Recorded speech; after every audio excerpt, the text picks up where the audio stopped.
Hey everybody, it's John King with Summit Funding, and it is Friday, the 6th of May. We just got done with May the 4th be with you and Cinco de Mayo, and here we are now on Friday, the 6th of May. Next Friday is the 13th. Yes, we have another Friday, the 13th coming. Anyway, I am super excited for all the information I have to share with you today. Some of you might think it's exciting, some of you might not. I'm kind of demented, but I am a student of this industry, and there's a lot of crazy things going on right now. And unfortunately, it reminds me a lot of March of 2020. It reminds me a lot of 2007 when the markets were collapsing. And I'm not telling you the markets are collapsing. What I'm telling you is there is a lot of turmoil. There's a lot of upheaval. There's a lot of unknowns. So let me explain to you a big picture of what's happened this week. Quick recap. Today we had the jobs report. First Friday of every month we get the jobs report that says how many jobs were created or lost. Bunch of jobs created. We're continuing to create like over 400,000 jobs a month, every month for the last year. That's good. It means jobs are staying strong. The problem is that's leading to even more inflation, because with fewer workers, you have to start paying people more in order to steal somebody from somebody else. That's great if you're the person being stolen from one employer to go to work for another employer. But it's not great when you're the one having to pay the price to that employer for the goods that they are providing you, for the services they are providing you. They've got to increase the cost that they are spending for those goods and services because you are being paid more and they have to be able to afford to pay you more.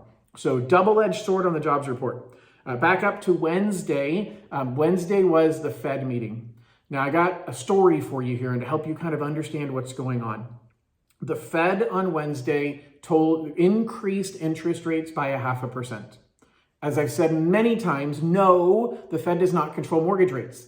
The rate that the Fed does control increased the rates on home equity lines of credit, on credit cards, on business loans. I have a client right now that has an SBA business loan, and that rate is about to skyrocket. We expect the Fed rate to go up by as much as 3% in total this year. It's already gone up by 0.75%, and we're thinking we're going to see another 2 to 2.5% increase in the Fed prime rate before the end of this year. So your credit cards, your home equity lines of credit, your business loans, those rates are skyrocketing right now and they're going to keep going up.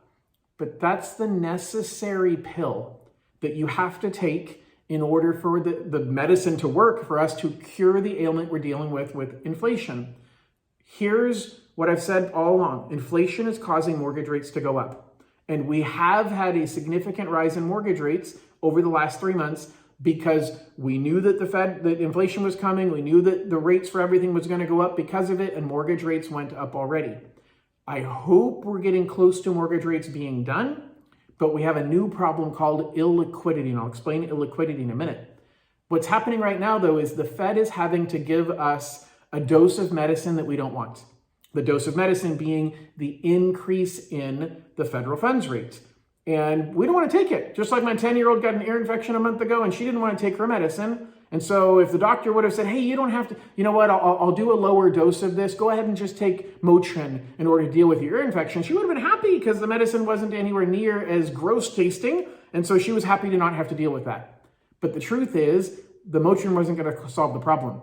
And so in the short term, my daughter's super happy that she doesn't have to take the nasty medicine. But in the long term, she has to take even stronger medicine later because the infection got worse. And that's what happened this week. So on Wednesday, the Fed announced that they were raising rates by 0.5%. The stock market loved it.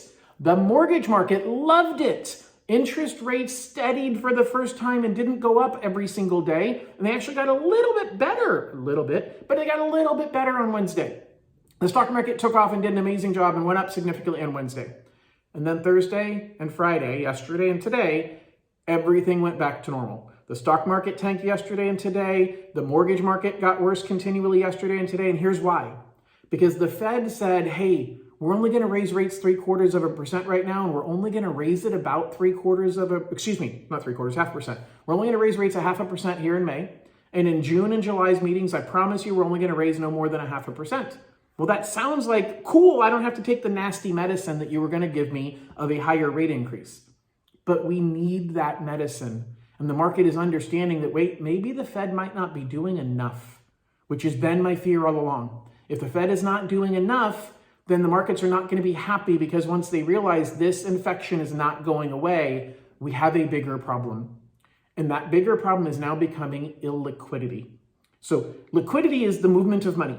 And money, availability of money, the ability to grab money from here and there and use money, that's being liquid. You have money in your house. You have cash literally underneath your mattress at home. That is super liquid. You put cash in the bank. Well, it's liquid, not as liquid because you have to go to the bank to get the cash. And technically, if there was a run on the bank, there's not going to be a run on the bank. But if there was a run on the bank, you couldn't get to your cash. So it's a little bit less liquid.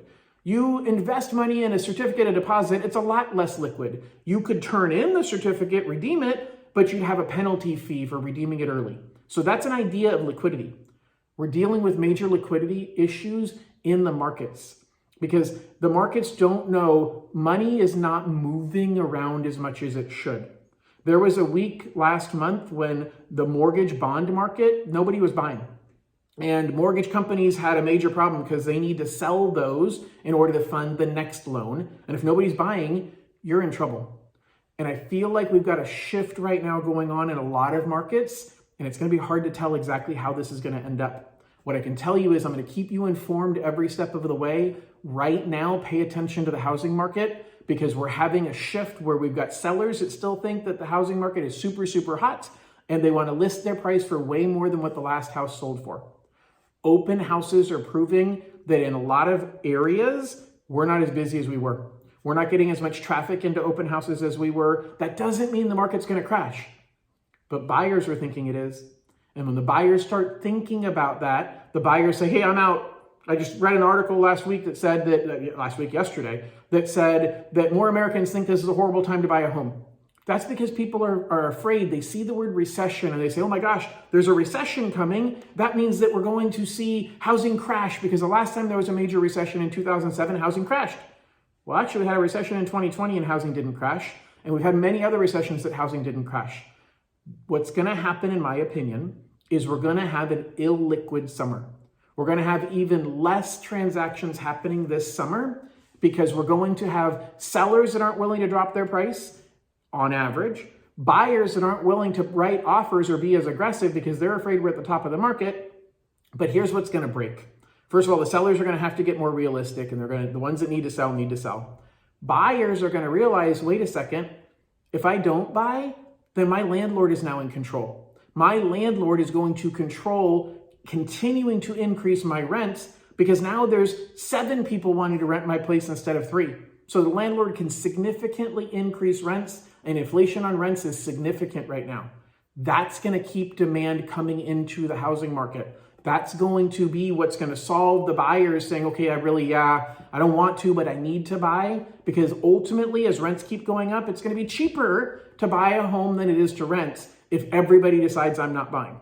So I don't think we're in for a crash, but I do think we've got to hold on. I think we've got a lot of turbulence and turmoil over the coming months, and I want to be your guide to help walk you through all of this and take great care of you. So if you have any questions about anything mortgage related, give me a call. Please make sure to share this on YouTube, share it on other social media, subscribe to my YouTube channel. I'm looking forward to being your guide through this crazy market, and I strongly recommend you buckle up because the market is about to get super crazy.